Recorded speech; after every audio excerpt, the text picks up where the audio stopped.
Hello ഗീസ്, ഇന്ന് വൈകുന്നേരത്തെ ചായ കൂടിയും ഉള്ളിവടയാണ് സ്പെഷ്യൽ. അങ്ങനെ ഞങ്ങൾ മേൽക്കഴുകലൊക്കെ കഴിഞ്ഞ് ഞങ്ങൾ പോവാണ് കേട്ടോ. എങ്ങോട്ടാന്നല്ലേ? അപ്പോൾ കാർമേഘം മൂടിക്കുന്നുണ്ട് കേട്ടോ. മഴ പെയ്യൂല. അപ്പം ഇന്ന് സുമേഷേൻ്റെ കുട്ടീൻ്റെ ബർത്ത്ഡേ ആണ് കേട്ടോ. സുമേഷ് ഏട്ടൻ ആരാന്ന് ചോദിച്ച ആൾ ഏട്ടൻ്റെ ഫ്രണ്ടാണ്. ഈ കാണുന്ന മൂപ്പര ബാല്യകാല സുഹൃത്ത് എന്നും കൂടിയും പറയാം. അതന്നെ. അങ്ങനെ ഞങ്ങൾ പിന്നാലെ രേണുകയും ചിത്തേട്ടനും എത്തി. വീടിൻ്റെ ഉള്ളിലേക്ക് കയറിയിട്ടില്ല കേട്ടോ. ബർത്ത്ഡേക്കാരനെ കാണിച്ചു തരാനേ ഞാൻ രേണുകേനെ കാത്തിരിക്കുന്നു. അങ്ങനെ ഇതാണ് നമ്മൾ ബർത്ത്ഡേക്കാരൻ.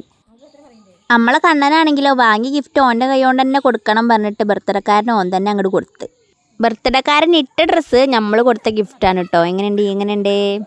അങ്ങനെ നമ്മൾ മെയിൻ കലാപരിപാടി കേക്ക് മുറിയാണ് കേട്ടോ. ആളൊരു കട്ട സ്പൈഡർമാൻ ഫാൻ ആയതുകൊണ്ട് കേക്കിൻ്റെ തീം സ്പൈഡർമാൻ തന്നെ. കണ്ടില്ലേ കേക്കിൻ്റെ മേലെ സ്പൈഡർമാൻ നിൽക്കുന്നത്. അങ്ങനെ നമ്മളെ റിച്ചുവിനും 3 വയസ്സായി. എത്ര പെട്ടെന്ന് ഈ കുട്ടികളൊക്കെ വലുതാവുന്നത്. ആരും കേക്ക് മുറിക്കുന്ന സമയത്ത് ഹാപ്പി ബർത്ത്ഡേ ടു യു എന്ന് പറയാത്തത് കൊണ്ട് ഓൻ്റെ സങ്കടം മാറ്റാൻ ഓൻ തന്നെ അങ്ങോട്ട് പാടിയാണ് മുറിച്ച്.